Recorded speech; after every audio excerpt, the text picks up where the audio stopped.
सदाशिवसमारम्भाम् आचार्यमध्यमाम् अस्मदाचार्यपर्यन्ताम् वन्दे गुरुपरम्पराम्। अज्ञानतिमिरान्धस्य ज्ञानाञ्जनशलाकया चक्षुरुन्मीलितं येन तस्मै श्रीगुरवे नमः। तस्मै श्रीगुरवे नमः।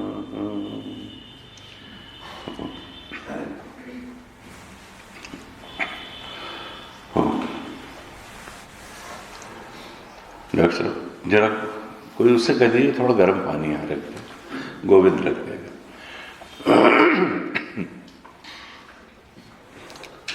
पाठ करते हैं शांति मंत्र से, दोहराइए। ओम भद्रं कर्णेभिः शृणुयाम देवाः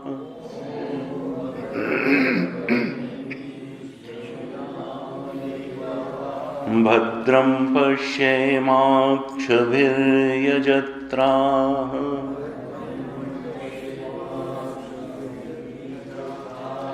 स्थिरैरङ्गैस्तुष्टुवागंसस्तनूभिः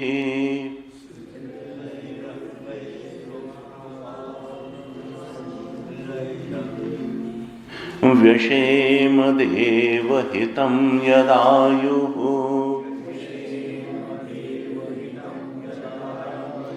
स्वस्ति न इंद्रो वृद्धश्रवाः स्वस्ति नः पूषा विश्ववेदाः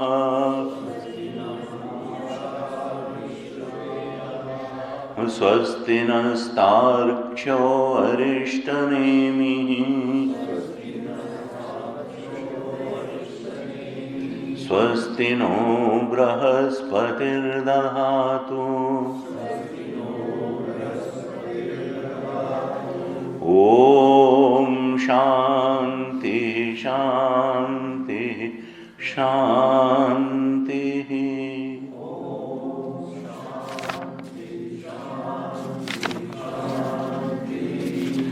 ओम ब्रह्मादेवानां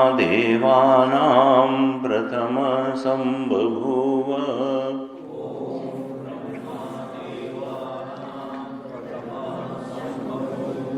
विश्वस्य कर्ता भुवनस्य गोप्ता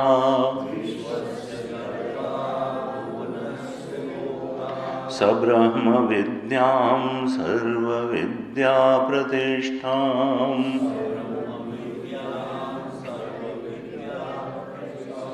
अथर्वाय ज्येष्ठपुत्राय प्राह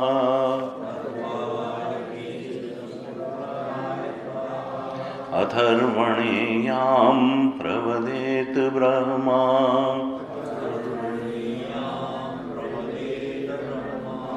अथर्वातां पुरोवाचाङ्गिरे ब्रह्मविद्याम्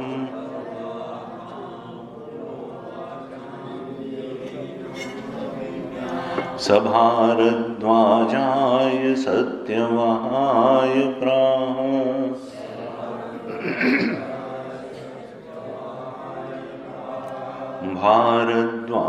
भारद्वाजोऽङ्गिरसे परावराम्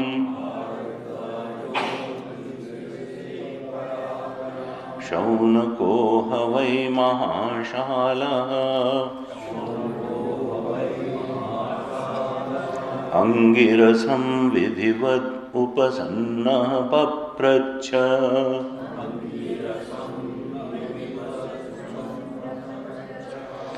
कस्मिन्नु भगवो विज्ञाते सर्वमिदं विज्ञातं भवतीति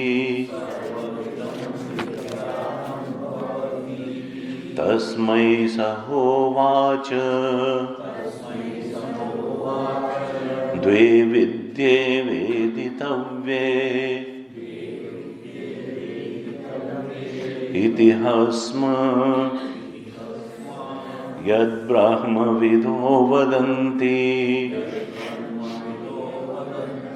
परा चैवापरा च तत्रापरा ऋग्वेदो यजुर्वेदः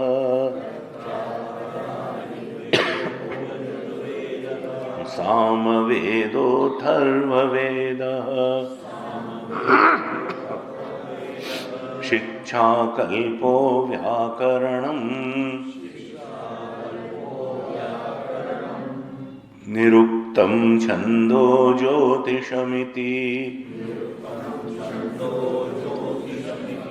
अथ परायया तदक्षरमधिगम्यते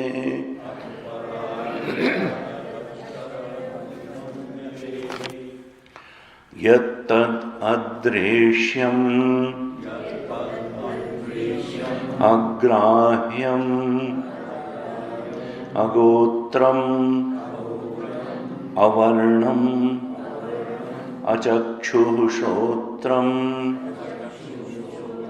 तद् अपाणिपादम् नित्यं विभुं सर्वगतं सुसूक्ष्मम्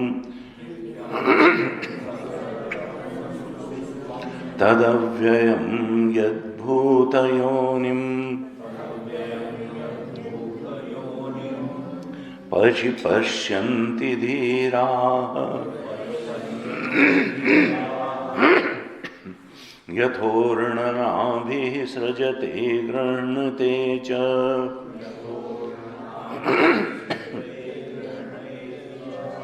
यथा पृथिव्याम् ओषधयः सम्भवन्ति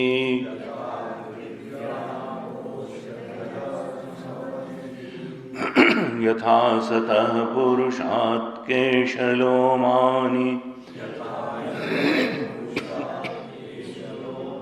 तथाक्षरात् सम्भवतीह विश्वम् तपसा चीयते ब्रह्म ततोऽन्नमभिजायते अन्नात् प्राणो मनः सत्यम् लोकाः कर्मसु चामृतम् यः सर्वज्ञः सर्ववित् यस्य ज्ञानमयं तपः तस्मादेतद्ब्रह्म नाम रूपमन्नं च जायते।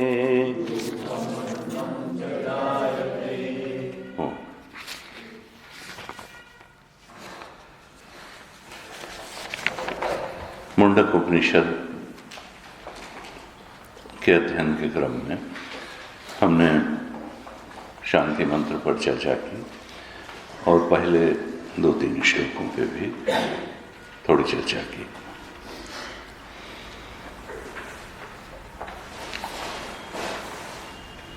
पहले, दूसरे, तीसरे मंत्र में, बल्कि पहले और दूसरे मंत्र में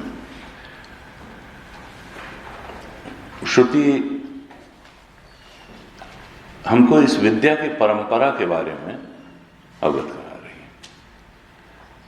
ब्रह्मा जी ने अपने ज्येष्ठ पुत्र अथर्वा को ये विद्या दी। अथर्वा से ये विद्या अंगी ऋषि को मिली। उन्होंने सत्यवाह नामक ऋषि को दी और सत्यवाह से ये अंगिरस को प्राप्त हुई।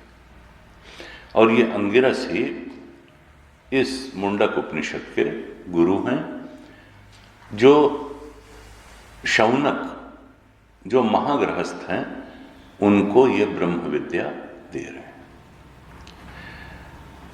पहले ही मंत्र में कहा ब्रह्म विद्या सर्व विद्या प्रतिष्ठा। ये जो ब्रह्म विद्या है ये कैसी है? ये सारी विद्याओं की प्रतिष्ठा है, आधार है, अधिष्ठान है, प्रतिष्ठा है। तो हमने चर्चा की कि देखो सारी विद्याओं की प्रतिष्ठा है, ब्रह्म विद्या है। और कहा कि ये क्या है? ये पराविद्या है, अर्थात सारी विद्याओं से बढ़ करके ये विद्या है। तो सारी विद्याओं से बढ़ करके क्यों है? हर व्यक्ति को लगता है हमारी विद्या तो सबसे अच्छी है। तो हमने चर्चा की कि देखो शास्त्र में कहा कि विद्या का लक्ष्य क्या है? सा विद्या या विमुक्तये। विद्या वही है जो मुक्त कर दे। किससे मुक्त कर दे? अज्ञान से मुक्त कर दे। तो हर विद्या उस विद्या के विषय से संबंधित अज्ञान से मुक्त कर देती है। और इसी संदर्भ में हमारे लिए लाभकारी भी होती है। सड़क बनाना सीख लिया, पुल बनाना सीख लिया, रोग का निवारण सीख लिया, मार्केट का मैनेजमेंट सीख लिया, तो कोई भी विद्या है वो लाभकारी होती है, लौकिक विद्या, और वो उतने अज्ञान को दूर कर देती है, अपने विषय के अज्ञान को दूर कर देती है। तो ये पराविद्या जो है ये तो अंतिम रूप से जो मूल अज्ञान है, तूला विद्या नहीं, मूला विद्या है। और वो मूल अज्ञान क्या है? अपने स्वरूप के बारे में, अपने आत्म तत्व के बारे में, अपनी आत्मा के ब्रह्मत्व के बारे में, आत्मा के सही। हम तो जीव को ही आत्मा मान के बैठे हैं, हम तो जीव चेतन को ही अपना स्वरूप मान के बैठे हैं, जो सुखी दुखी होने वाला है, जीने मरने वाला है। और हम हैं तो सच्चिदानंद स्वरूप ईश चेतन आत्म तत्व, शुद्ध आत्म तत्व है, और वो ब्रह्म है। ऐसा स्वरूप न जान करके जो इसका अज्ञान है, उस स्वरूप के ही अज्ञान को जो नष्ट करने वाली विद्या है, वो है ब्रह्म विद्या या पराविद्या। और इसी कारण कहा कि ये सारी विद्याओं की प्रतिष्ठा है, क्योंकि ये अंतिम रूप से मुक्त कर देती है। क्योंकि और थोड़े थोड़े अज्ञान से मुक्त होने पर भी जो मूल अविद्या है वो बनी रह जाती है। इसीलिए हमने चर्चा की थी कि देखो श्रुति ने, हमने जब इंट्रोडक्टरी भाष्य पढ़ा था तब भी चर्चा की थी कि श्रुति ने डांट लगाई कि देखो अगर अभी तुम लौकिक विद्याओं को ही जान करके अपने को समझ रहे हो कि हमने सब कुछ जान लिया, तो अभी तुम भ्रम में हो। उसको कहा ये तो अविद्यायाम अंतरे वर्तमाना, ये अविद्या के अंतर्गत ही रहते हुए अगर तुमने अपने को विद्वान मान लिया तो अभी तुम फिर वहीं तक सिमट के रह जाओगे। अभी तो तुमको असली जो अज्ञान है उसको दूर ही करना है। वो ब्रह्म विद्या पराविद्या द्वारा ही दूर होगा। कहा देखो, जब तुम इस ब्रह्म विद्या को जान लोगे तो तुम परावराम, पर को भी जान लोगे और अवर को भी जान लोगे। सब कुछ से परे, इस इदम के परे, दृश्य जगत के परे जो अधिष्ठान चेतन है, जो राम जी बैठे हैं, जो आत्म तत्व है वास्तव में, उसको तुम जान लोगे। जो परे है वो भी जान लोगे, और जो अवर है अर्थात सर्वम खलु इदम ब्रह्म, ये जगत भी नाम रूप ही है, अधिष्ठान तो वही है। तो तुम इस जगत का भी सही स्वरूप जान लोगे, तुम अपना भी सही स्वरूप जान लोगे, तुम ईश्वर का भी सही स्वरूप जान लोगे जो जगत करता है, फलदाता है। इस प्रकार से जो एक अखंड सर्वव्यापक सत्य है उसके बारे में तुम पर रूप से भी जान लोगे, अवर रूप से भी जान लोगे। कहा परावराम, जब वो अविद्या ग्रंथि नष्ट हो जाएगी, विद्यते हृदय ग्रंथि, तब सारे संशय नष्ट हो जाएंगे और उस सत्य को पर अवर दोनों रूप से जान लिया जाए। यहां परावराम का अर्थ क्या है कि देखो, पर कौन है? जो जानता है, गुरु। और अवर कौन है? जो अभी नहीं जानता है लेकिन जानने की इच्छा रखता है, जिज्ञासु है, अर्थात शिष्य। तो ये ये जो विद्या है ये पर से अवर की तरफ बहती है, अर्थात गुरु से शिष्य की तरफ ये विद्या बहती है, चलती है, ऊपर से नीचे की ओर चलती है, पर से अवर की ओर चलती है ये ब्रह्म विद्या। इसके लिए गुरु और शिष्य के बीच में संवाद आवश्यक है। और हमने ये भी चर्चा की थी कि तीसरे मंत्र में कहा कि केवल संवाद ही आवश्यक नहीं है, एक संबंध भी आवश्यक है, क्योंकि बिना संबंध बने संवाद ठीक तरह से घटित होता ही नहीं है। और वो संबंध कैसे बनेगा? कहा जब शिष्य विधि पूर्वक गुरु के पास जाएगा, अविधि पूर्वक नहीं जाएगा, मनमानी ढंग से नहीं जाएगा, विधि पूर्वक जाएगा। और विधि पूर्वक का अर्थ क्या है? यानी श्रद्धा पूर्वक, आदर पूर्वक, तप पूर्वक, जिज्ञासा पूर्वक। जैसा हमने चर्चा की, प्रश्नोपनिषद में जब 6 शिष्य गए तो उनसे गुरु ने क्या अपेक्षा की कि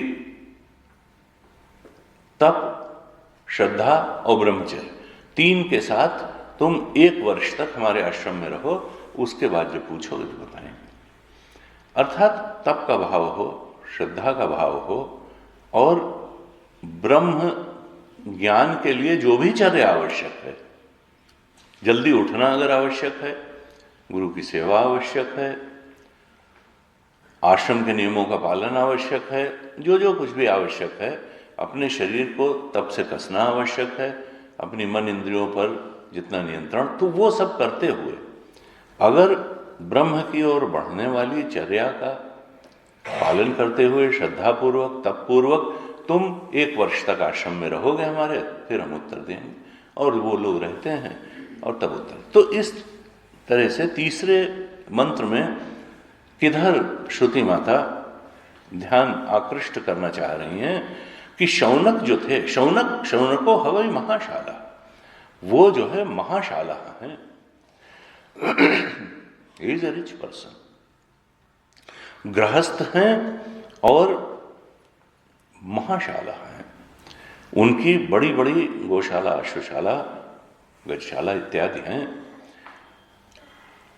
लेकिन एक तरफ हिंट क्या है कि परीक्ष लोकान कर्मचिताम ब्राह्मणों निर्वेदम आयात।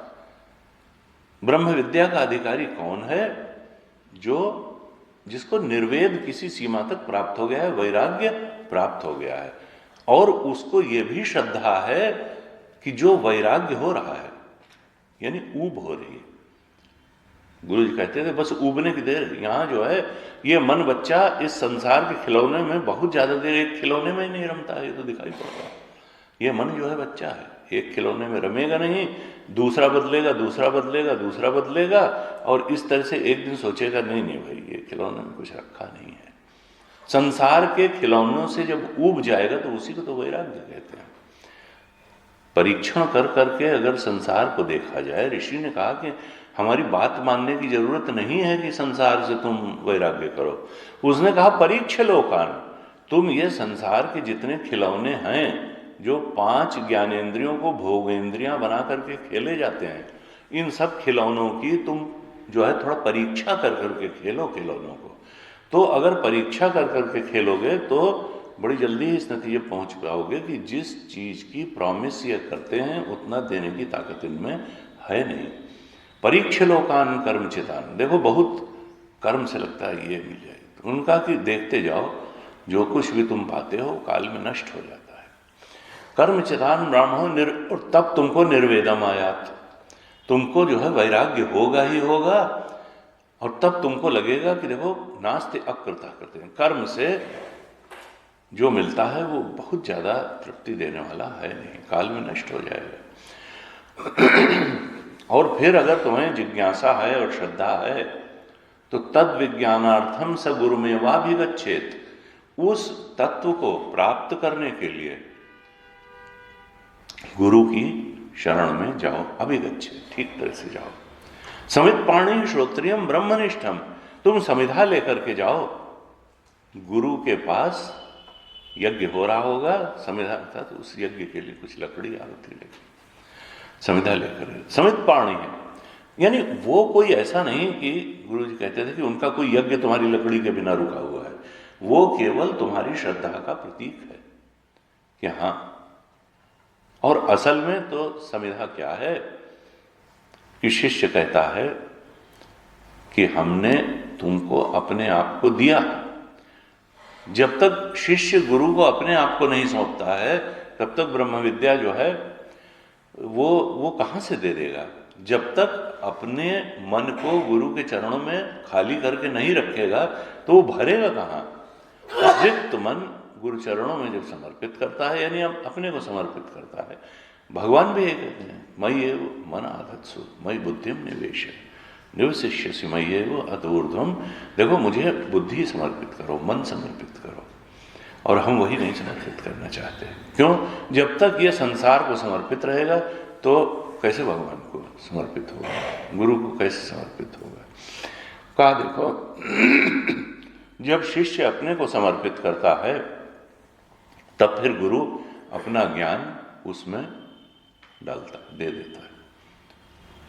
गूढ़ो तत्व न साधु दुरामे आरत अधिकारी जो पावे, तुलसी बाबा कि गूढ़ो तत्व न साधु दुरामे, जो गुरु है साधु है वो गूढ़तम ज्ञान भी जो उसके पास है उसको बचा के नहीं रख पाता है, नहीं रखता है या रख पाता है। अगर उसको आर्त अधिकारी मिल गया, जिज्ञासु मिल गया, जो अधिकारी है जिज्ञासु है और तड़प लिए हुआ है, आर्त का मतलब उसके अंदर ज्ञान की तड़प है, पिपासा है। एक संत थे वो कहते थे कि उनसे लोग कहते थे कि भाई आप जो है क्या सबको देख देख करके ज्ञान देते हैं कि इनको दिया और इनको नहीं दिया।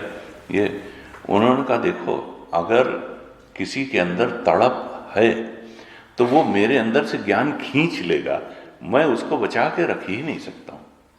और गुरु जी अपना अनुभव कहते थे कि देखो जितना अधिकारी वाला शिष्य सामने होता है उतने ही स्तर का ज्ञान निकलने लगता है।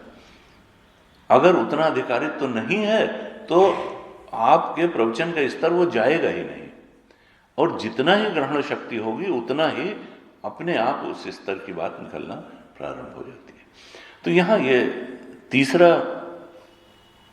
जो मंत्र है देखने में तो बहुत छोटा सरल है, लेकिन असल में इसमें गुरु शिष्य संबंध का गहरा निरूपण है, जो श्रुति सम्मत भी है, श्रुति तो ये है ही स्वयं ही है, और जो गीता सम्मत भी है, हमने कल चर्चा की थी।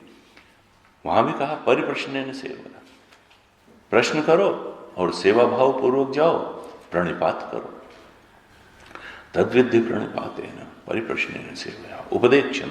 और ये सब कहते हैं कि देखो संवाद में होगा, गीता ने भी कहा छू के नहीं होगा, उपदेक्षन्ति ते ज्ञानम, उपदेश के द्वारा होगा। श्रुति सम्मत यही है।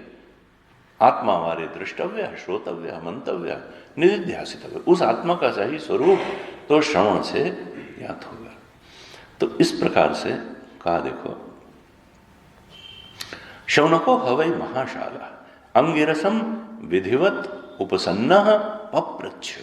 विधि पूर्वक जो शौनक हैं, जो महागृहस्थ हैं, वो गए अंगिरस के पास और उन्होंने प्रश्न किया। प्रश्न हमने कल चर्चा की थी, बड़ा विचित्र है। कस्मिन् भगवो विज्ञाते सर्वम इदम विज्ञातम भवति इति। हे भगवान, हे प्रभो, हे गुरुदेव, कस्मिन्नु भगवो विज्ञाते, किस वस्तु को जान लेने पर सर्वमिदम विज्ञातम भवति, यह सब कुछ जान लिया जाता है। अर्थात कुछ भी जानने के लिए फिर शेष नहीं रह जाता। हमने चर्चा की थी, देखो, अज्ञानी का प्रश्न यह होता है कि क्या कोई ऐसी चीज है जिसको जान लेने पर सब कुछ जाना हुआ हो जाता है। इन्होंने ऐसा प्रश्न नहीं किया। इनका प्रश्न क्या है कि किस वस्तु के जान लेने पर सब कुछ जान लिया। यानी ये तो तय है कि इनको कहीं ना कहीं से ये आभास तो है कि कोई एक चीज है जिसको जान लेने पर सब कुछ जान लिया जाता है, लेकिन अब वो क्या है, उसका स्वरूप क्या है, उसको हम कैसे जाने। बस समस्या यह है कि हम उस चीज को जानते नहीं हैं। लेकिन एक चीज ऐसी है तो जरूर जिसके जान लेने पर सब कुछ जान लिया जाता है। शिष्य का इतना स्तर तो आ ही चुका है कि इस बात में तो उसको कोई संदेह ही नहीं है कि इस सृष्टि का मूल तत्व एक है और उसको जानने पे सब जान लिया जाएगा। लेकिन अब उसको कैसे जाने, वो वस्तु क्या है, उसका नेचर क्या है, कैसे जाने, इस बारे में प्रश्न किया। ऐसा प्रश्न आए और ऐसे प्रश्न का उत्तर ग्रहण हो, इसके लिए क्या आवश्यक है? का भाई देखो, एक विशिष्ट चित्त आवश्यक है जिसमें कि ऐसे प्रश्न भी उठें और ऐसे प्रश्नों का उत्तर भी ग्रहण हो जाए। तो योग दर्शन ने कहा कि देखो, चित्त की 5 भूमियां होती हैं। चित्त भूमियां, हमको लगता है मन ऐसे ही, उनका नहीं, चित्त भूमि है। और इस चित्त भूमि में एक चित्त भूमि से उठ करके चित्त को दूसरी चित्त भूमि पर ले भी जाया जा सकता है। और इनमें क्रमशः एक उन्नति का क्रम है। सबसे निम्न भूमि क्या है? मूढ़ भूमि है। कुछ समझ में नहीं आ रहा, समझ ही नहीं आ रहा कि जाग रहे हैं कि सो रहे हैं।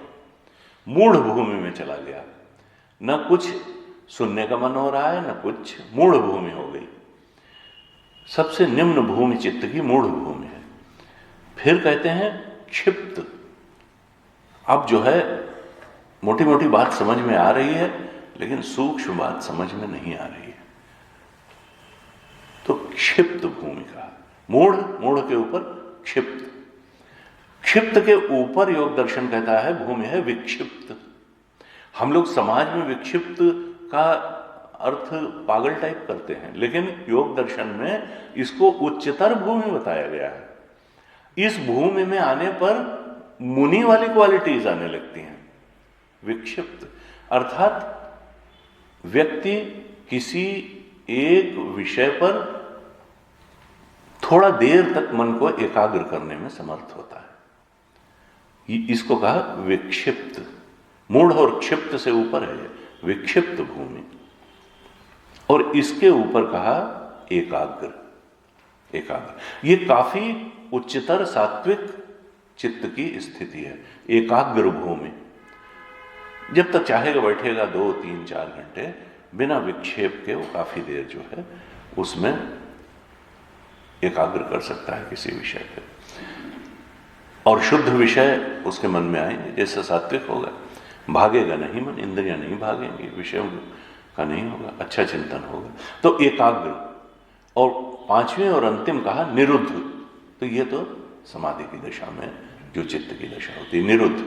अब तो थॉटलेसनेस हो गई, समाधि की दशा आ गई, पूर्ण सात्विकता आ गई, तो विचार ही शांत हो गए। तथा दृष्टु स्वरूप अवस्थानम की स्थिति हो गई, निरुद्ध दशा में। तो मूढ़, क्षिप्त, विक्षिप्त, एकाग्र और निरुद्ध, ये 5 चित्त भूमियां योग दर्शन ने बताई।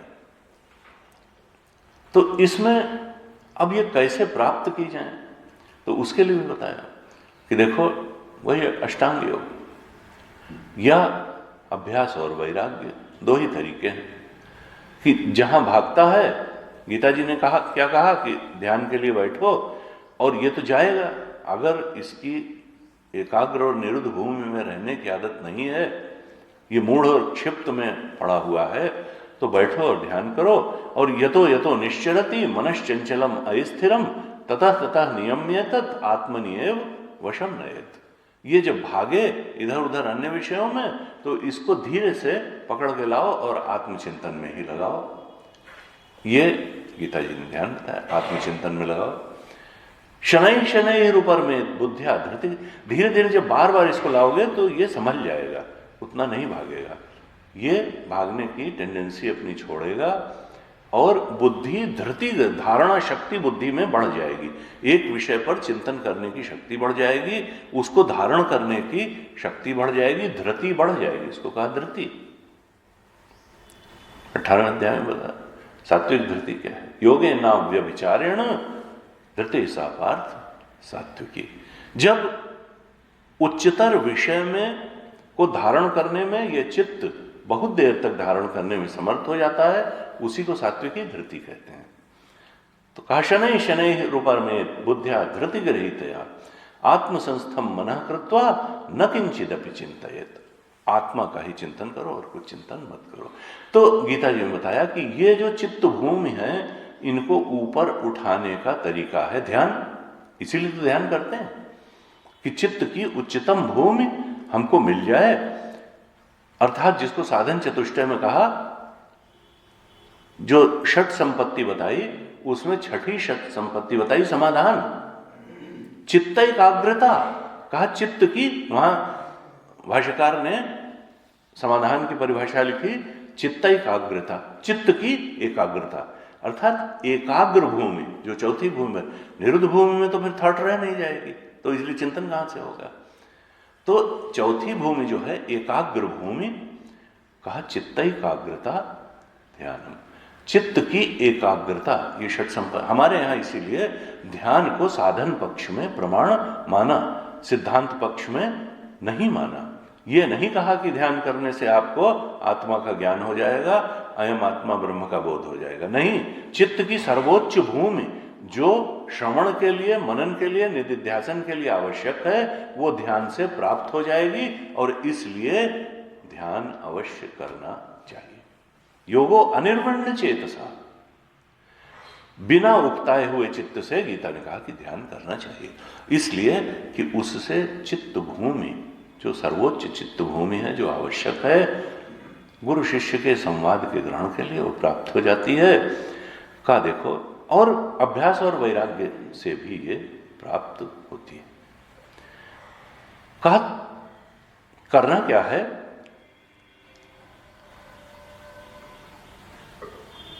आप बैठ जाओ, उपविश्यासने युंज्यात योगम आत्म विशुद्ध है। गीता जी ने भी कहा कि एक बार आसन लगा के बैठ जाओ, आंख बंद कर लो, चैलाजिन कुशोत्तरम, कैसा कैसा आसन हो उसका भी गीता जी में वर्णन किया। और कहा तत्रैकाग्रम मनः कृत्वा यच्चित्तेन्द्रिय क्रिया, मन को एकाग्र कर लो। बैठने के बाद क्या करो, तत्र एव तत्रैकाग्रम मनः कृत्वा, बैठने के बाद में मन को एकाग्र कर लो और यत चित्त इंद्रिय क्रिया, मन का भागने की क्रिया को कंट्रोल करो, इंद्रियों को भी नियंत्रित कर लो। मन इंद्रिय को समाहित करके बैठ जाओ और उपविश्वासन, उपविश्वासने युञ्जात। बैठ करके करो क्या? योग करो, अर्थात ध्यान करो, आत्मचिंतन करो, और उसका परिणाम क्या होगा? आत्मविशुद्ध है। अर्थात यहां आत्मा का मतलब चित्त शुद्धि, चित्त शुद्धि के लिए यही गीता में योग का परिणाम बताया। तो जब हम इस प्रकार से ध्यान करते हैं, उच्चतर भूमियों में, क्षिप्त एकाग्र और निरुद्ध भूमियों में ध्यान की पहुंच जाते हैं, तो चित्त का वैभव प्रकट होता है। चित्त में बहुत सामर्थ्य है, व्यक्ति के बहुत सामर्थ्य है, लेकिन निम्न भूमियों के में रहने के कारण वो सामर्थ्य प्रकट नहीं हो पाती है। जब उच्चतर भूमियों में यही चित्त पहुंचता है तो चित्त का वैभव प्रकट होता है, और फिर जो संसार सारम है वो समझने लायक चित्त हो जाता है। उस संसार सारम को पुराणों में पर्सनिफाई करके बताया, कहा कर्पूर गौरम संसार सारम भुजगेंद्रहारम। तो कभी समझाने के लिए, भक्तों को समझाने के लिए कि भाई स्थूल से शुरू होकर के, अवर से शुरू होकर के पर तक जाएंगे, सगुण एक बार समझ में आवे, सगुण की महिमा महत्ता समझ में आए, फिर उसका जो एक अनी है रूप अनामा वाला स्वरूप है वो भी समझ में आएगा। तो कहा देखो यहां से चित्त समझने लायक हो जाए, चित्त वैभव से भर जाए, और तब फिर हमको जाना कहां तक है? जिसको मंडूक के उपनिषद कहता है एकात्म प्रत्यय सारम, जो सारे प्रत्ययों को, सारी वृत्तियों का सार है। वृत्ति से ही तो जानते हैं। जो आत्म प्रत्यय सारम है, जो एक है, जो शांतम है, शिवम है, अद्वैतम है, चतुर्थम सात्मा सविज्ञेय, वहां तक पहुंचना है। उसके उस परम स्वरूप तक, निर्गुण स्वरूप तक, पर स्वरूप तक हमको पहुंचना है। लेकिन ये पहुंचेगा कौन? जो कि जिसका चित्त अत्यंत निर्मल होगा, वही उस मूल वस्तु को धारण करने में समर्थ होगा। अखंडानंद जी महाराज कहते थे देखो ये बार बार कहना कि मन बहुत गंदा है और मन में तो खराब वृत्तियां रहती हैं, और ये मन को बहुत कोसना ठीक नहीं है, क्योंकि सारी अच्छी वृत्तियां भी मन में ही रहती। ऐसा नहीं है कि मन में या चित्त में खाली खराब बात ही रहती। जितनी अच्छी बातें भी इस संसार में हैं वो, या हमारे जीवन में हैं, वो भी उसका कारण भी यही चित्त है, इसी चित्त में पड़ी हुई हैं। बस उनको हमें थोड़ा ऊपर की तरफ ले आना है। कहते थे देखो भाई, अगर श्रद्धा ना होती लोगों में, भगवान के प्रति श्रद्धा न होती, समर्पण न होता, विश्वास न होता, तो ये तिरुपति में इतना लंबी लंबी लाइनें, महाराष्ट्र के मंदिरों में 2-2 दिन खड़े रहते हैं लोग कीर्तन करते हुए, ये सब किस लिए है भाई? तो कहा ऐसा श्रद्धा की कोई ऐसी कमी नहीं है, खूब श्रद्धा है, खूब अच्छी बातें हैं। अब उसको एक व्यवस्थित ढंग से बढ़ाने की आवश्यकता है। राग द्वेष के कारण ये चित्त निम्न भूमियों में पड़ा रहता है। शरणानंद जी महाराज कहते थे कि देखो ये राग द्वेष जैसे ज्यादा हावी होते हैं तो चित्त निम्न भूमि में चला आता है। इन राग द्वेष को शिथिल करने की आवश्यकता है। शिथिल राग द्वेष वाला जो चित्त होता है वही व्यापक विषयों पर विचार कर सकता है, और जितना जितना राग या द्वेष शिथिल होता है उतने ही उच्च उदात्त विचार चित्त में आते हैं। तो चित्त में हमने कल भी चर्चा की, देखिए चित्त की में जो सामर्थ्य है प्रकट होती है ध्यान से प्रकट होती है, राग द्वेष शिथिल होने से प्रकट होती है, और अनासक्ति से प्रकट होती है, यानी निष्काम कर्म से प्रकट होती है चित्त की सामर्थ्य, और प्रभु के भजन से भी प्रकट होती है, उपासना से भी प्रकट होती है। ये सब तरीके हैं चित्त की जो सामर्थ्य है उसको प्रकट करने की। का देखो ये श्रुति में बहुत विस्तार नहीं देते हैं चीजों को। श्रुति जब किसी बात का उल्लेख करती है तो संक्षिप्त में कर देती है। यहां बस एक लाइन में कह दिया, शौनको हवै महाशाला अंगिरसम विधिवत उपसन्ना पप्रच्छु। शौनक जो महाशाल थे, महागृहस्थ थे, वो गए और पूछा, यानी वो चले भी गए और पूछा भी और प्रश्न भी कर दिया एक ही उसमें। और अगर यह पुराण होता या अन्य ग्रंथ होते तो वहाँ लंबा लंबा जो है वर्णन होता कि फिर वो शौनक गए, फिर वो आश्रम कैसा था, फिर वहाँ के फूल कैसे थे, फिर वहाँ की हवा कैसी थी, फिर ऋषि की झोपड़ी कैसी थी, फिर ऋषि से वो कैसे मिले, फिर ऋषि ने उनको कैसे बैठाया, फिर उनको कैसे जो है केला दिया और क्या दिया। तो वो जो है ये देखिए श्रुति का और इसका जो है यही अंतर है। पुराण उसका अपना रस है और इसका अपना रस है।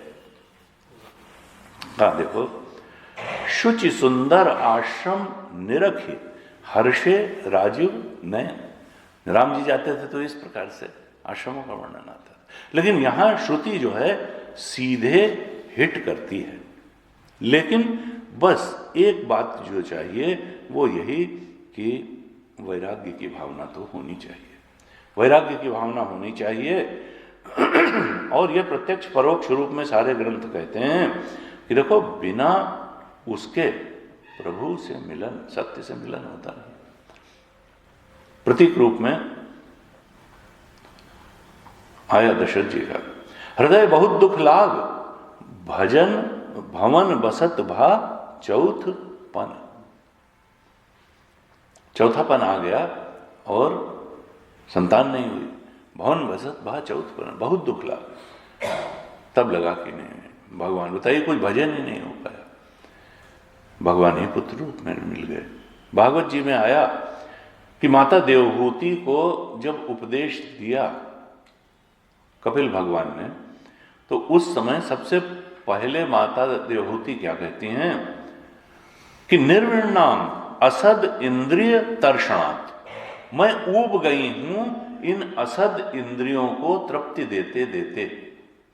ये असद इंद्रियों को तृप्ति देते देते मैं ऊब गई हूं, और ऊब ही नहीं हूं, नितराम निर्विण्णाम, मैं हर बार ऊब गई हूं। जब एक आध बार थोड़ा थोड़ा उबता है तो वैराग्य नहीं होता है। जैसे किसी व्यक्ति से मैंने अपने जीवन में देखा, मिलते हैं तो लगता है यार इससे मिलने के बाद तो चित्त जो है बड़ा खराब हो जाता है, बड़ा खराब हो जाता है। एक बार हुआ, 2 बार हुआ, 10 बार हुआ, उसके बाद अचानक है तुम पागल हो गए उससे मिलने, कोई तुमने उसका कर्जा खाया है, मत मिलो आज के बाद इससे। फिर नहीं मिले और बड़ी शांति हुई, नहीं मिले। तो एक चीज होती है ना, एक व्यक्ति से उबे उबे उबे उबे और फिर इतना उब गए कि भाई अब चाहे जो हो जाए, हम किस मोह में पड़े हुए हैं इस उबने के। जब इसको छोड़ा जा सकता है उब को, तो ये हमारी कमजोरी ही तो है, मृगमरीचिका ही तो है कि हम उबे चले जा रहे हैं, पता नहीं कौन सी मुरव्वत में नहीं, मूर्खता में उबे चले जा रहे हैं। जब हर बार वही अनुभव है उबने का, तो फिर छोड़ो उबना, और जहां उबना नहीं है वहां पे मन लगा लो, भाई उससे मिलो जहां से उब नहीं होती, जहां से आकर्षण होता है, जहां से अच्छा लगता है, जहां से तृप्ति का भाव होता है, संतोष का भाव होता है, मन जिससे मिलने के बाद खिला खिला हो जाता है, उससे मिलो। तो कहा कि देखो ये जो है, जो वैराग्य वाली बात है, ये आनी ही चाहिए। तब जाकर के फिर ये प्रश्न बहुत ही निर्मल शुद्ध पवित्र अंतःकरण में इस प्रकार का प्रश्न आ जाता है। कल हमने चर्चा की थी कि देखो भाष्यकार ने जब भाष्य लिखा तो 2-3 बातें लिखी कि ये इस प्रश्न का आधार क्या रहा होगा। तो एक तो आधार यही है कि शायद कहीं भाष्यकार भाष्य में लिखते हैं, एकस्मिन् ज्ञाते सर्वविद भवति इति शिष्ट प्रवादम श्रुतवान शौनका। हो सकता है कि कहीं अच्छे व्यक्ति थे, अचानक में तो एक दिन चले नहीं गए होंगे, कहीं सत्संग में गए होंगे और वहाँ ऐसी कोई बात उन्होंने सुनी होगी, वो बात मन में पड़ी रह गई होगी। शिष्ट प्रवादम इसका मूल प्रश्न का होगा।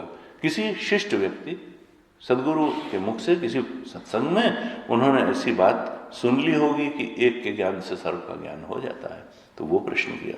दूसरा कहते हैं कि यह भी हो सकता है कि अथवा लोक सामान्य दृष्टया ज्ञात्वा एव पप्रच्छ, एक लोक में सामान्य भी ये बात देखी जाती है कि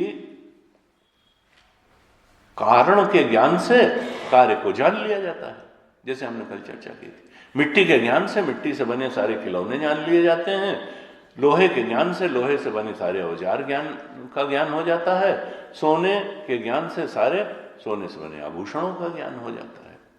इस प्रकार से लोक सामान्य दृष्टया ज्ञात्वा एवं पप्रच्छ, सामान्य लोक में जो सुवर्णात्व एकत्व ज्ञान है, सुवर्णादि कलश भेदा, जो सोने को जानने से सब सोने का कलश हो या सोने के जेवर हो सब जान लिए जाते हैं। कहा इसी प्रकार से तथा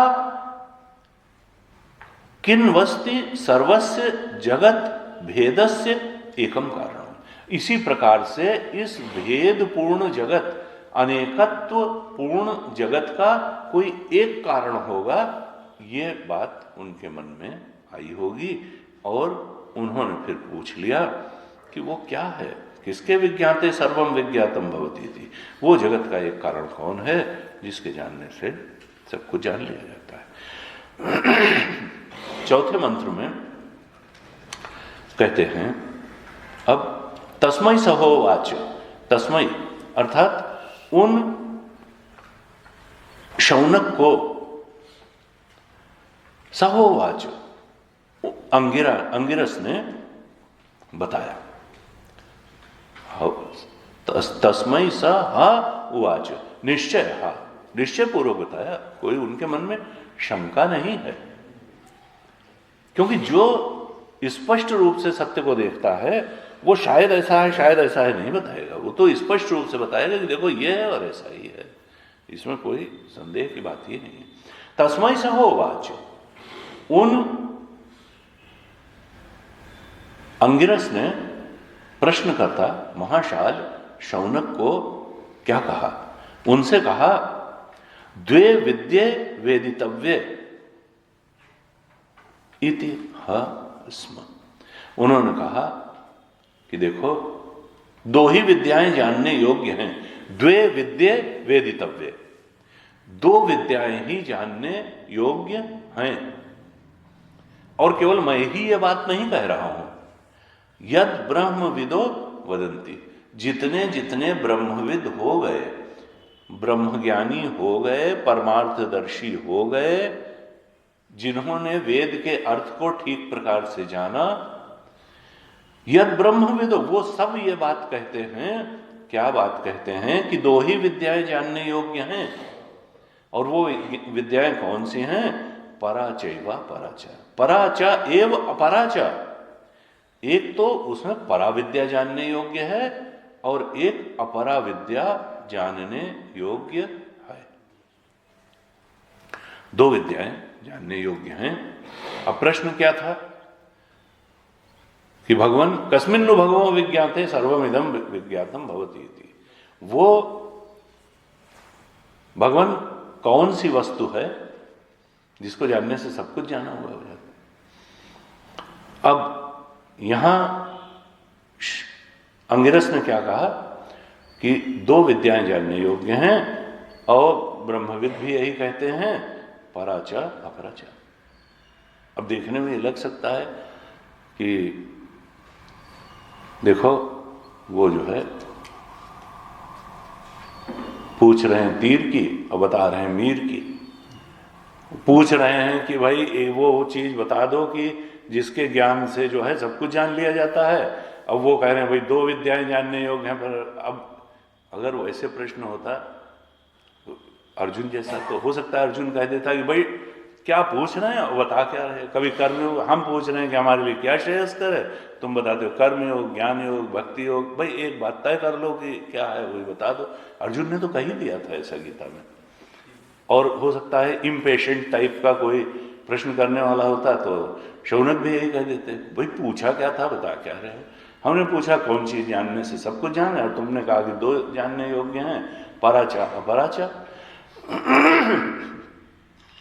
कहा कि यहां पे कहा कि भाष्यकार ने इस पे भाष्य भी लिखा और उसमें ये लिखा कि ननु कस्मिन विदिते पृष्ठम तस्मिन वक्तव्य अप्रष्टम आह अंगिरा दो कि ये बात तो पूछी ही नहीं गई थी और ये बात बताई उन्होंने कहा नहीं, शौनक ने तो इस बात के संबंध में पूछा ही नहीं था कि भाई कितनी विद्याएं जानने योग्य हैं और क्या, तो फिर ये इन्होंने बताया क्यों।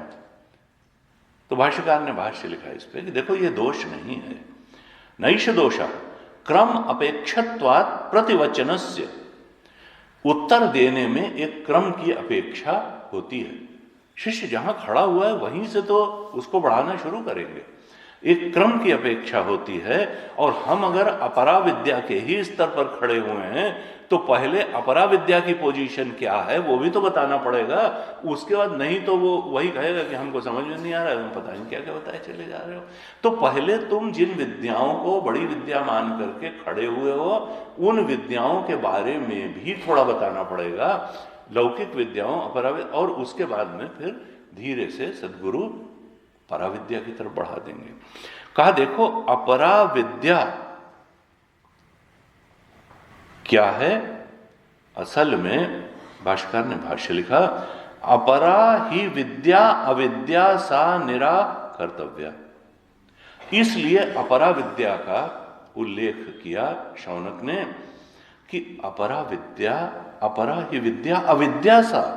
अरे अपरा विद्या तो अविद्या ही है, अपरा ही विद्या अविद्या सा। और फिर उसको लेकर के अगर तुम समझ रहे हो हम अंतिम बात लिए बैठे हैं तो उसका निराकरण करना भी गुरु का कर्तव्य है, निराकर्तव्य। उसका निराकरण करना भी है कि देखो ये अपरा विद्या जो है ये अविद्यायाम अंतरे वर्तमान है, ये मूला विद्या के अंतर्गत ही ये सारी अपरा विद्याएं या लौकिक विद्याएं आती हैं और उनका निराकरण आवश्यक है। इसलिए अपरा विद्या का उल्लेख सद्गुरु अंगिरस ने किया, यद्यपि कि इसके बारे में पूछा नहीं था शौनक ने। कहा तद विषय ही विदिते न किंचित तद्वतः विदितम स्यात् इति। भाष्यकार ने और उसको कहा, पहले तो लिखा अपरा ही विद्या अविद्या, अपरा विद्या जो है वह विद्या ही है।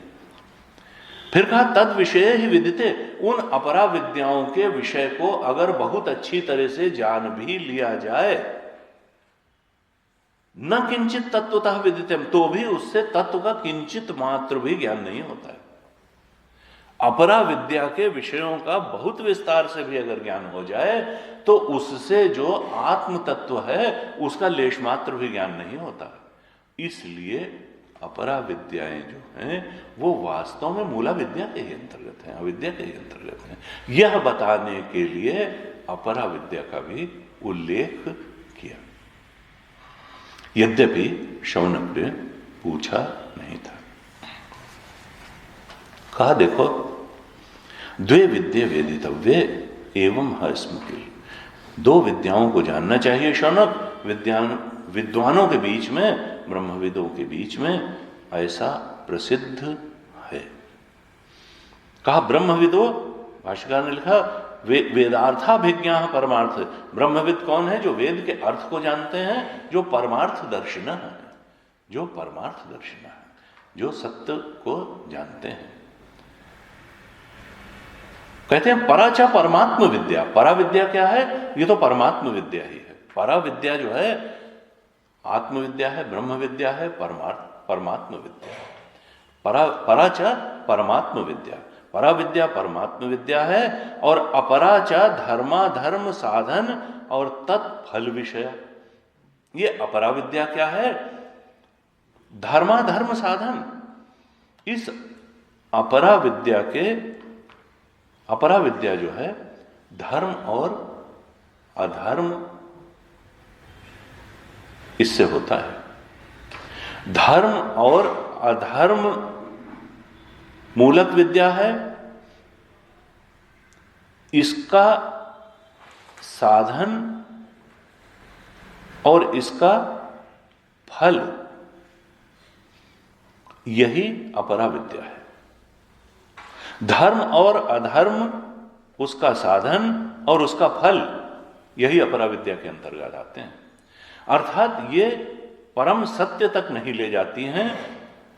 अब कहेंगे कि भाई सब अपरा विद्या जो है धर्म अधर्म का साधन कैसे होती है?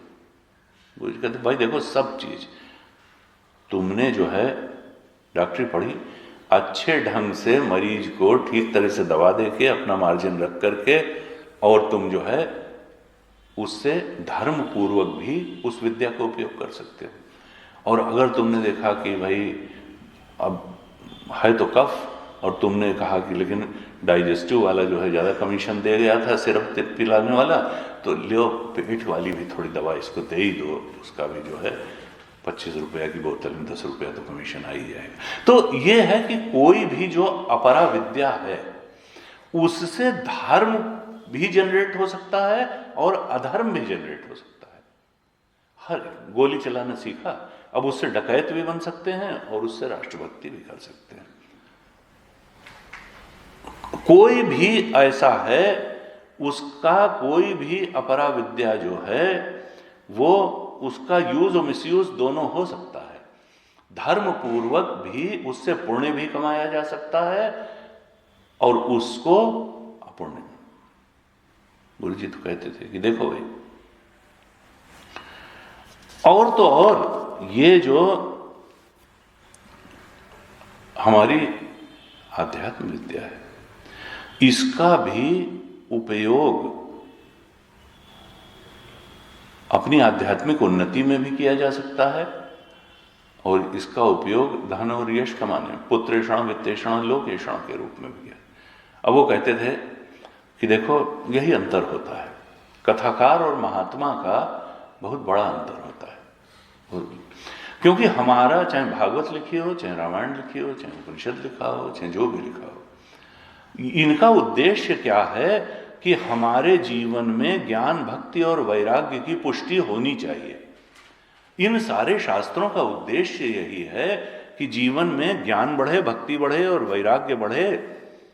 लेकिन अगर इस उद्देश्य को रख करके इन शास्त्रों को पढ़ा न जाए, इनका श्रवण न किया जाए, इनको जीवन में उतारा न जाए, इनको अपने चिंतन में उतारा न जाए, तो फिर क्या हो सकता है कि बहुत ज्ञान भी हो गया, अपना भागवत लिया और फिर कथाकार बन करके और पुत्रेषणा वित्तेषणा और लोकेषणा की पूर्ति के लिए उस ग्रंथ का उपयोग चालू कर दिया कि भाई हमारा परिवार अच्छा चले, पैसा अच्छा आ जाए, यश हो जाए समाज में।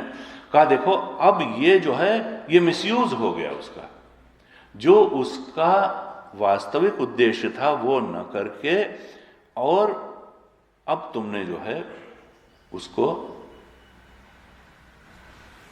ऐषणाओं की पूर्ति के लिए लगा दिया। कहा ऐसे व्यक्ति को जो उस शास्त्र को उस बात के लिए उपयोग नहीं करेगा, हालांकि इसका कहते थे कि यह भी अच्छा है, गुरु जी कहते थे बार बार कि देखो ऐसे व्यक्तियों को ज्ञान भी हो सकता था अगर वो ज्ञान भक्ति और वैराग्य के लिए उस सदग्रंथ का उपयोग करते, तो वो सर्वोच्च सत्य के बोध में प्रतिष्ठित भी हो सकते थे। लेकिन उन्होंने उसका उपयोग ऐषणापूर्ति के लिए कर लिया। लेकिन कहते हैं कि एक कहीं ना कहीं कुछ पुण्य कर्म जरूर रहा होगा कि कम से कम और कोई गलत रास्ता नहीं चुना। ये जो है कम से कम एक शास्त्र का ही रास्ता चुना। ये अभी वो शब्द ज्ञानी है, अभी वो तत्व ज्ञानी नहीं है। वो शब्द ज्ञान, ऐसे लोग भी शब्द ज्ञानी तो हो ही जाएंगे, शब्द तो उनको श्लोक ऐसा बढ़िया बोल देंगे, शब्द ज्ञानी है लेकिन तत्व ज्ञानी नहीं है। जबकि तत्व ज्ञानी हो सकते थे अगर उसका श्रुति के शास्त्र के बताए अर्थ के अनुसार उस मार्ग पर चल करके उसका उपयोग करते। कहा देखो उन्होंने उस शब्द राशि का उपयोग उस ज्ञान को उत्पन्न करने के लिए नहीं किया, बल्कि दुनिया पाने के लिए किया। तो हमको उस किसी चीज का धर्म रास्ता और अधर्म दुनिया पाने के लिए किया। लेकिन गुरु जी कहते हैं देखो ऐसा भी हो सकता है कि ऐसे करते करते कभी मन में चोट लग जाए कि यार हम बोलते तो इस तरीके से हैं, लेकिन हमारी चित्तवृत्ति ऐसी क्यों है, हमारी चित्तवृत्ति इस तरह के काम में क्यों लगी है। तो हो सकता है कभी बोध हो जाए और उसमें सुधार भी हो जाए।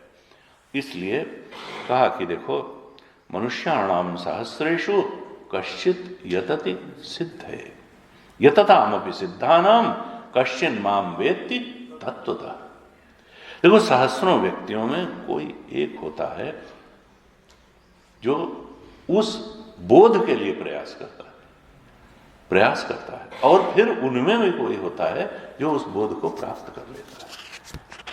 तो कहा कि देखो कस्मिन्नु भगो विद्याते द्वे विद्ये वेदितव्ये इतिहास में परा और अपरा दो विद्याएं हैं। और भाष्यकार ने कहा कि देखो ये जो है अपरा विद्या धर्म अधर्म दोनों अगर सतर्क नहीं रहे तो अधर्म पे भी ले जा सकती है और सतर्क रहे तो धर्म में भी ले जा सकती है। अपरा विद्या से अगर धर्म करेंगे अंतःकरण शुद्ध होगा और परा विद्या की तरफ बढ़ना हो जाएगा। उसका साधन भी ठीक हो तो उसका फल भी ठीक होगा और धर्म के रास्ते में चलाएगी। तो अपरा विद्या कोई नुकसान की, लेकिन हम उसका इस्तेमाल कैसे करते हैं। धर्म पूर्वक सतर्क नहीं रहेंगे तो अधर्म में इस्तेमाल, नहीं तो धर्म में इस्तेमाल करेंगे, साधन भी ठीक होगा और फल भी ठीक होगा, अंतःकरण शुद्ध होगा और फिर अपरा विद्या के विषयक प्रश्न भी आएंगे, उत्तर भी मिलेगा धारण होकर के। तब हम उस तत्व को भी जान सकेंगे, तत्व कि जिसके जानने से सब कुछ जाना हुआ हो जाता है। ऐसे जो है इस चौथे प्रश्न में थोड़ा सावधान भी किया कि देखो विद्या को अगर अधर्म में प्रयुक्त किया तो उससे सुख निकलने वाला नहीं है। तो कहा ये अपरा विद्या भी अगर ठीक से समझी जाए तो अधर्म के पथ पर जाने से रोकती है, क्योंकि सुख तो सबको ही चाहता ही है।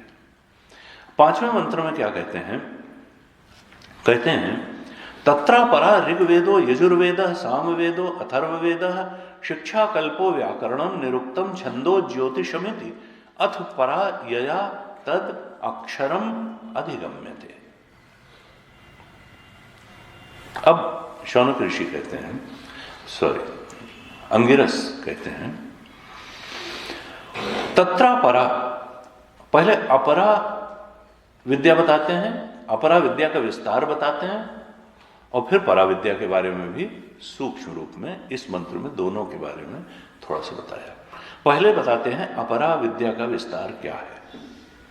कहा तत्र अपरा द्वे विद्ये वेदितव्य में परा और अपरा दो विद्याएं हैं, जानने योग्य हैं। इनमें अपरा विद्या का स्वरूप क्या है, तो अपरा विद्या का स्वरूप कहते हैं ऋग्वेद, यजुर्वेद, सामवेद, अथर्ववेद, ये चार तो वेद बता दिए, ये अपरा विद्या का स्वरूप है? तो फिर परा विद्या क्या होगा? जब वेद ही जो है अपरा विद्या है तो परा विद्या कौन सी होगी? अच्छा, तो चार तो वेद बताए और फिर क्या कहते हैं, शिक्षा कल्पो व्याकरणम निरुक्तम छंदो ज्योतिषमिति, ये 6 वेदांग बता दिए। 4 वेद हैं और 6 वेदांग हैं। 6 वेदांग क्या हैं?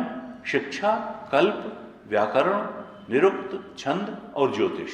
तो 4 वेद और 6 वेदांग, इनको कह दिया ये अपरा विद्या है और इसके बाद में परा विद्या बताएंगे। पहले देखते हैं कि अपरा क्या है। तो कहा कि ऋग्वेद, आप जानते हैं कि 4 तो वेद हैं। ऋग्वेद क्या है? जिसमें अक्षर और पाद नियत होते हैं, वो ऋग्वेद है। इतने अक्षर होंगे, इतने पद होंगे उसके। पहला ऋग्वेद का मंत्र है अग्निमीले पुरोहितम, ऐसे ऋग्वेद है। अभी हम इसके विस्तार में जाने की आवश्यकता नहीं है, बस इतना जान लीजिए कि अक्षर और पाद जिसमें नियत होते हैं वो है ऋग्वेद, और जिसमें अक्षर और पाद नियत नहीं होते हैं, क्योंकि पहले तो वेद एक ही था, व्यास भगवान ने उसको 4 में डिवाइड किया, तो उसका आधार क्या था, इस आधार पर डिवाइड किया। तो नियत अक्षर और नियत पाद वाले जो मंत्र थे उनको एक जगह रख के कहा यह ऋग्वेद है, और जो जिसमें अक्षर और पाद नियत नहीं थे उनको कहा ये यजुर्वेद है। अनियत अक्षर पाद वालों को यजुर्वेद कहा और नियत अक्षर और पाद वालों को ऋग्वेद कहा। और फिर सामवेद किसको कहा कि जिसमें गीति प्रधान मंत्र थे, जिनको गाया जा सकता था, गे, उसको कहा साम, वैसे गायन। तो जो गीति प्रधान गायन जिनका संभव था, ऐसे को सामवेद मंत्रों को रख के कहा ये सामवेद है, और जिसमें तमाम लौकिक समृद्धि देने वाले मंत्र थे, ग्रह शांति आदि के मंत्र थे, लौकिक कामनाओं को पूरा कैसे किया जा सकता है वह विधि बताने वाले मंत्र थे, ग्रह शांति के मंत्र, उनको कहा यह अथर्ववेद है।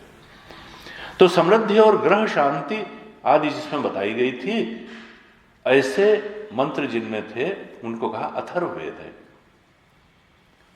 गे वालों को कहा सामवेद है, अनियत अक्षर पाद को कहा यजुर्वेद है, और नियत अक्षर पाद को कहा ये ऋग्वेद है। इस प्रकार से तो ये 4 वेद बताए। और शिक्षा, शिक्षा क्या है का देखो, शिक्षा का मतलब है, तैत्तिरीय उपनिषद में इस पर काफी विस्तार से है, वहां पे बताया कि देखो वेद के उच्चारण की, गायन की कहा जाए,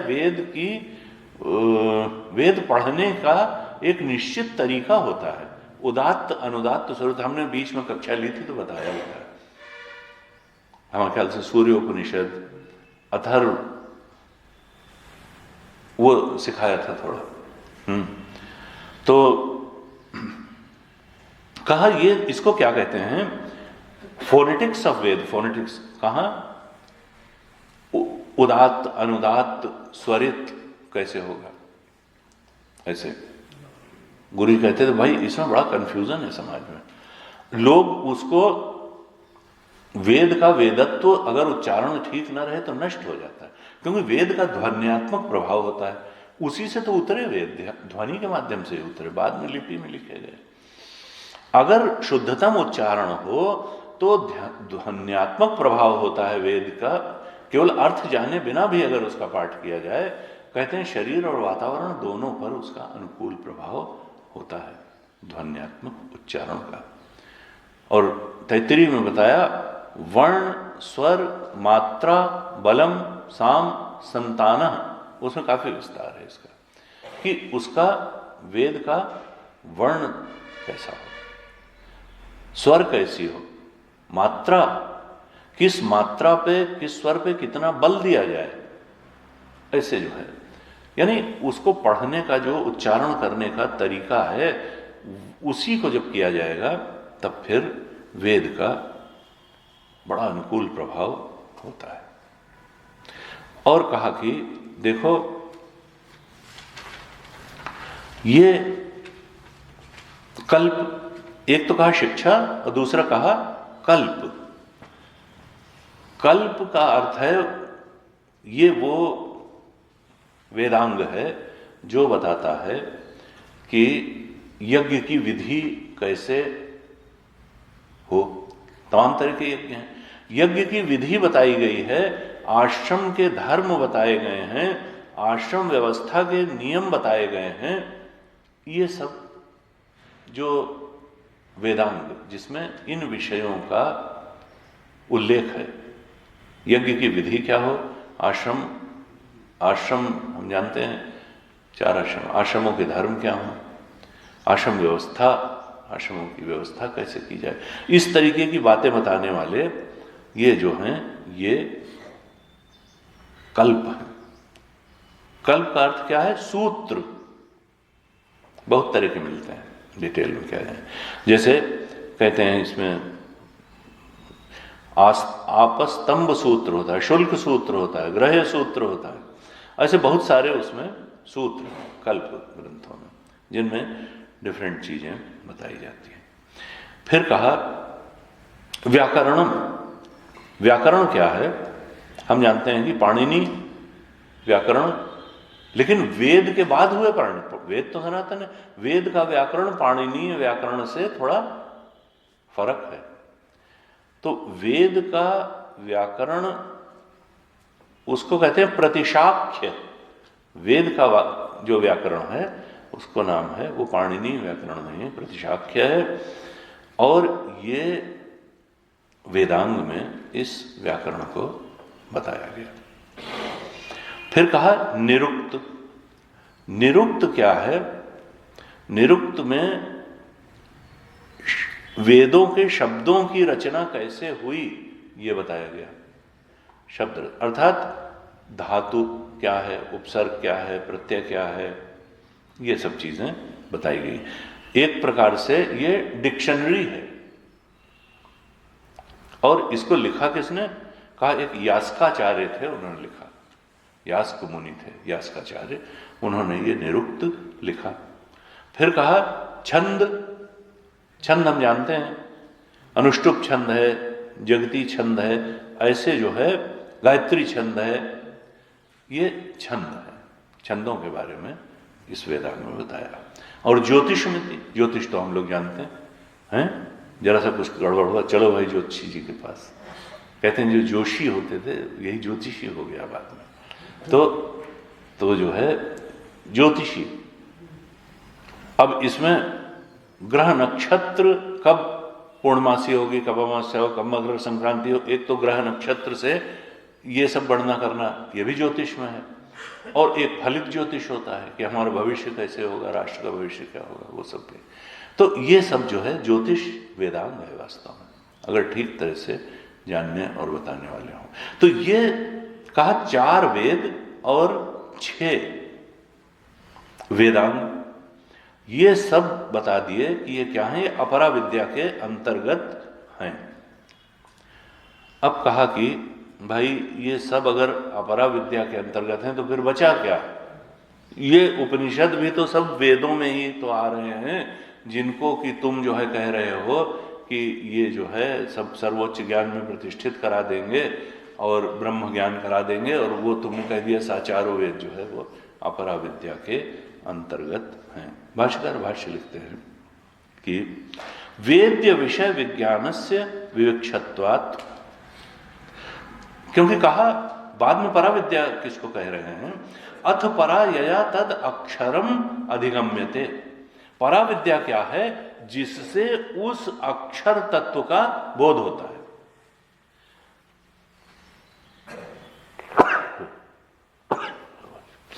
पराविद्या क्या है? जिससे उस अक्षर तत्व का अधिगम होता है, अक्षर तत्व की प्राप्ति हो जाती है, बोध हो जाता है, वो है पराविद्या।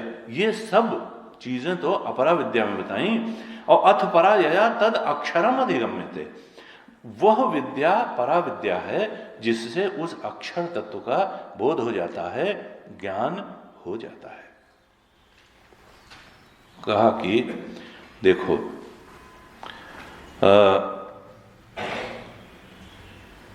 पूर्व पक्षी ने कहा कि देखो ऋग्वेद को अगर उपनिषद तो ऋग्वेद में ही है और उसको अलग करते हो तो ये तो अनर्थ हो जाएगा। उपनिषद ही तो पराविद्या को बताने वाले हैं, और कहा वेद्य विषय विज्ञान से विवक्षित, वो जानने लायक विषयों को उपनिषद ही तो बताते हैं। और पराविद्या का अर्थ क्या है कि जानने लायक, जानने योग्य जो विषय है उसको जनाने वाली विद्या को ही तो पराविद्या कहते हैं। कहा कि देखो उपनिषद के द्वारा, उपनिषद वेद्य अक्षर विषयम ही विज्ञानम इह पराविद्या इति प्राधान्येन विवक्षितम न उपनिषद शब्द राशि। यहां श्रुति का अर्थ क्या है? कहा न उपनिषद शब्द राशि है। उपनिषद की जो शब्द राशि है उसको पराविद्या नहीं कहते हैं। उपनिषद वेद्य अक्षर विषयम ही विज्ञानम इह पराविद्या इति प्राधान्येन विवक्षितम। पराविद्या क्या है? उपनिषद की शब्द राशि पराविद्या नहीं है। उस शब्द राशि से जब विज्ञान हो जाता है बुद्धि में, चित्त में, या प्रमा बन जाती है निश्चित, उस प्रमा को ब्रह्म विद्या कहते हैं। उस बोध को, उस विज्ञान को पराविद्या कहते हैं। उपनिषद के अक्षरों को पराविद्या नहीं कहते। न उपनिषद शब्द राशि ही विवक्षितम। वो शब्द राशि तो अपराविद्या के अंतर्गत है। हम चाहे जितने श्लोक रटते चले जाएंगे, हम अभी अपराविद्या में ही हैं। पराविद्या किसको कहा? उपनिषद वेद्य अक्षर विषयम ही विज्ञानम। वह उपनिषद की शब्द राशि जब हमारे चित्त के अज्ञान को नष्ट करने में समर्थ हो जाती है, तब जाकर के वो पराविद्या बनती है और तब आत्मा अपने स्वरूप को स्पष्ट करती है। वो श्लोक पराविद्या नहीं है, बल्कि उससे चित्त में उत्पन्न जो अज्ञान का नाश है, अज्ञान के नाश में समर्थ जो बोध है, वो बोध पराविद्या है। वो विज्ञान, वो बोध, वो प्रमा, निश्चित ज्ञान, वो ज्ञान जो है, विज्ञान है, वो पराविद्या है। उपनिषद की शब्द राशि पराविद्या नहीं है। कहा कि वेद शब्देन तो सर्वत्र शब्द राशि विवक्षिता। देखो, वेद कहने से तो सब जगह वेद की शब्द राशि ही समझी जाती है, लेकिन सावधान करती हैं श्रुति माता और भाष्यकार भी कि वो शब्द राशि पराविद्या नहीं है। क्यों? क्योंकि कहा कि शब्द राशि अधिगमे अपि यत्नांतरम अंतरेण गुरु अभिगमन आदि लक्षणम वैराग्यम च न अक्षर अधिगमः संभवति इति। भाष्यकार कहते हैं, देखो, शब्द राशि अगर तुमको प्राप्त भी हो गई, शब्द राशि अधिगमे अपि, शब्द राशि का अधिगम हो भी गया, तुमने उपनिषद खरीद लिया बाजार से और उसको पढ़ भी लिया, रट भी लिया, या हो सकता है सुन भी लिया और मनन भी कर लिया, लेकिन क्या नहीं किया? यत्न अंतरम, ये राशि प्राप्त होने के बाद भी कुछ चीजें करना बाकी रह जाती हैं, तभी प्रमा उत्पन्न होती है, बोध उत्पन्न होता है, ज्ञान उत्पन्न होता है। वो क्या चीजें हैं? कहा कुछ यत्न अंतरम, कुछ यत्न बाकी रह जाता है। दो चीजें बताई। गुरु अभिगमन, एक तो उस किताब को खरीदने के बाद गुरु के पास जाना पड़ता है, जरा इसको बताओ, बोध कराओ।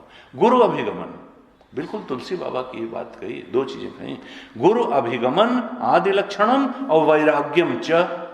गुरु अभिगमन वैराग्यम च, वो शब्द राशि प्राप्त होने के बाद भी अगर ये दो यत्न नहीं किए, गुरु के पास गए नहीं और वैराग्य हुआ नहीं, तो फिर वो शब्द राशि अपरा विद्या की ही श्रेणी में बन करके रह जाएगी। वो परा विद्या अर्थात बोध, विज्ञान, प्रमा उत्पन्न करने में समर्थ नहीं होगी, न संभवती थी। तुलसी बाबा ने कहा बिल्कुल यहीं से जैसे ट्रांसलेट कर दिया कि गुरु बिन होए न ज्ञान और ज्ञान की होए विराग बिनु, चले कि जल बिनु नाव कोटि जतन पची पची मरिय।